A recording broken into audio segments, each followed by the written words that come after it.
Bonjour à toutes, bonjour à tous, bienvenue pour ce 25e jour de Corona Cocoon. Je continue sur ma lancée des couples, donc au jour numéro 23, nous avions vu un petit exercice pour contribuer à une relation sécure dans le couple. Hier, une approche globale de qu'est-ce qui peut se jouer dans le couple de manière globale. Et aujourd'hui, j'avais envie d'aborder ce qu'on appelle l'attachement pour un peu savoir, ok, vous êtes confiné avec quelqu'un en duo, mais en fait, vous êtes en train de jouer avec qui? Alors, pour savoir ça, c'est très simple puisque finalement, il y a 4 types de catégories. Il faut savoir qu'on part des statistiques et dans les statistiques, il est dit que 50%, peu importe où dans la société, il existe 50% de personnes qui ont un attachement dit sécure.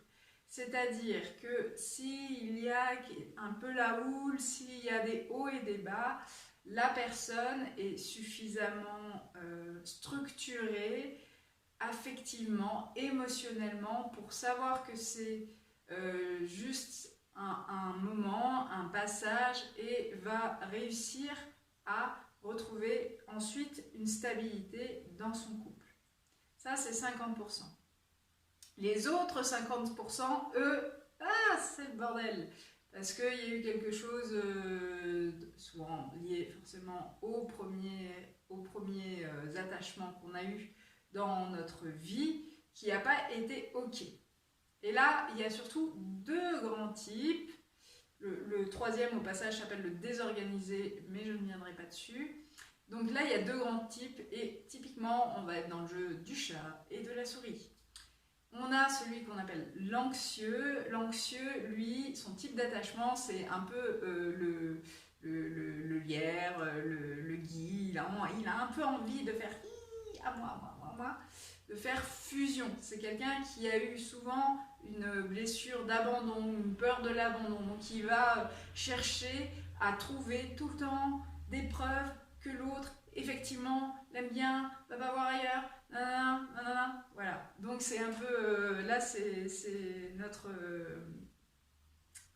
c'est celui qui va... là c'est le chat, quoi. Là c'est vraiment le chat. Donc ça va être pour les anxieux. Ensuite, on va avoir les évitants, les souris. Et donc les évitants, eux, ça va être la même base. C'est qu'il y a peut-être eu même aussi ce qui a été perçu comme de l'abandon. Mais sauf que lui, sa mesure de protection, ça a été de mettre l'autre à distance.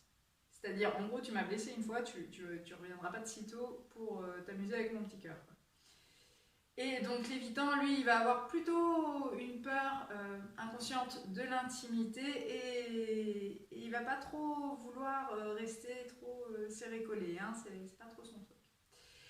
Donc voilà, ce qui fait quoi, dans un couple, si vous avez un anxieux et un évitant, typiquement c'est le jeu du chat et de la souris.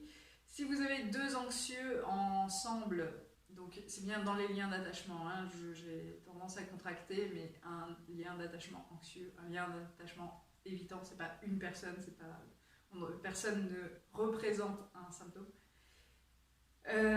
Donc si vous avez deux anxieux ensemble, là ça va être fusion, collé, serré, c'est bien. Sauf que souvent il va y avoir quand même cette idée de vouloir se rassurer, et vu que les deux sont insécures, c'est toujours aller chercher la preuve qui va mettre à défaut l'autre et la sécurité du lien. Si vous avez deux évitants ensemble, chacun va faire un peu sa vie dans son coin, et ça peut amener à une telle distanciation que la question est, y a-t-il encore couple?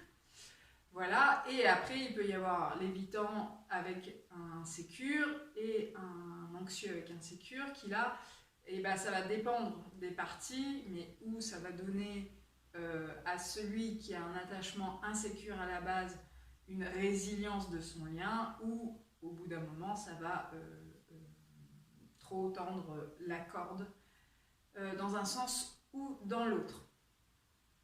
Voilà, donc tout ça c'était pour vous dire que, pour vous parler de ces liens, pour savoir que ça existe, ça peut exister aussi à simplement certaines périodes, c'est pas obligé de se manifester tout le temps. Sachez aussi, j'aime bien toujours la petite notion positive, c'est que même si vous vous présupposez être dans un lien insécure, tout ça se transforme, tout ça peut évoluer et vous pouvez retrouver un attachement sécure. Voilà. Bon, bah maintenant vous savez peut-être avec qui vous vivez sous votre toit.